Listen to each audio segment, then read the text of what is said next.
I ended up in the hospital for 13 weeks, and I was in a coma for 3 weeks. And during the time in the coma, I was celebrating my ascension with the boys, mostly the my boys, among others. Your sons. They had just said that I would be finished, and I was ready to go. And I thought, wow, nice. Why did you go into a coma?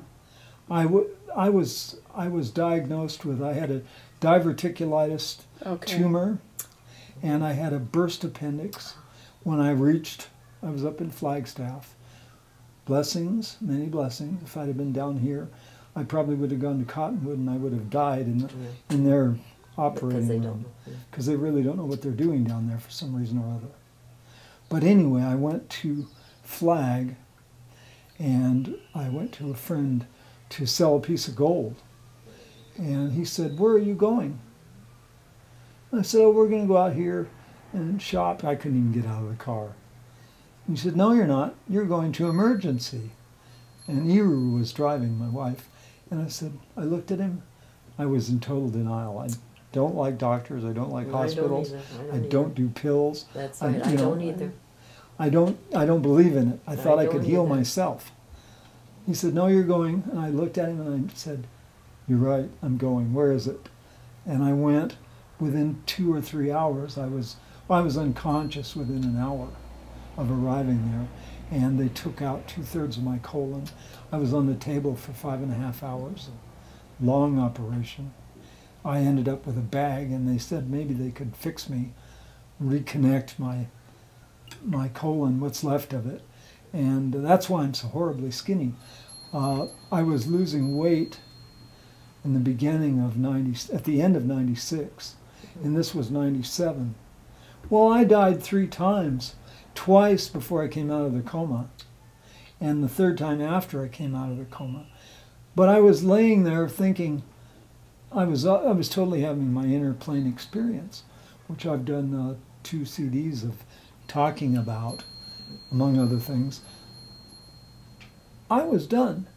My wife was singing to me. She kept singing. She sang for 24 hours at one point, and I heard her singing. I said, "Oh, heck, I'll come back. There's more to do. Why leave now? There's plenty to do." I knew there was plenty to do. And I knew that the 3rd requirement for ascension is accepting your ascension. Yes, that's right. In other words, you have to say yes.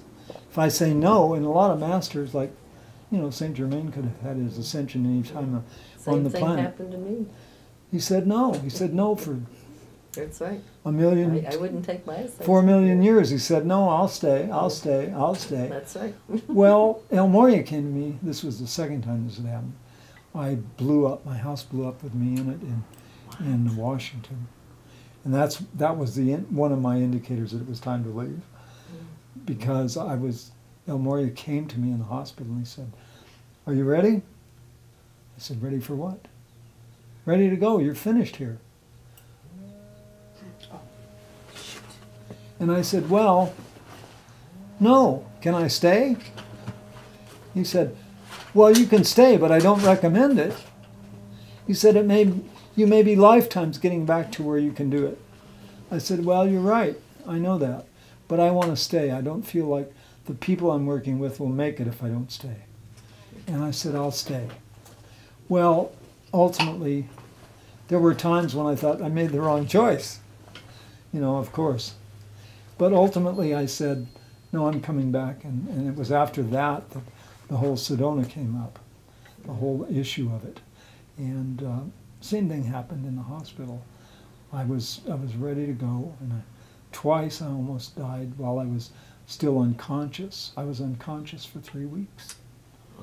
And then I came out of it. And the 3rd time I'm sitting in my bed, with wires and tubes and everything going out of me. I'm barely conscious. I can't even sit up in bed. I have no energy. I couldn't wiggle my fingers hardly.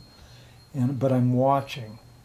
and my blood pressure and my heartbeat are going up, up, up, up, up, up, up, until I say finally, boy, if this goes any farther, I am going to explode.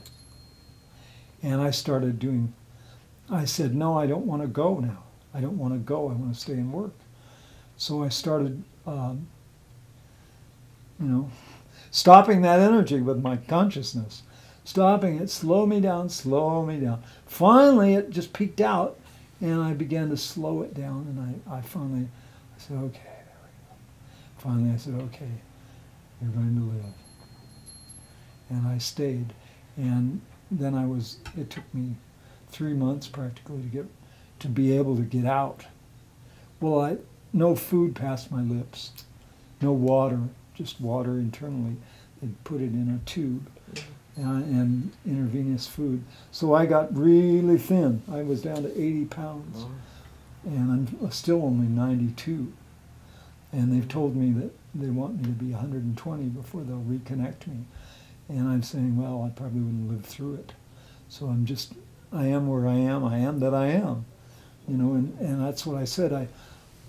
I talked with them afterwards. In fact, recently they said, well, this was a practice death for you too.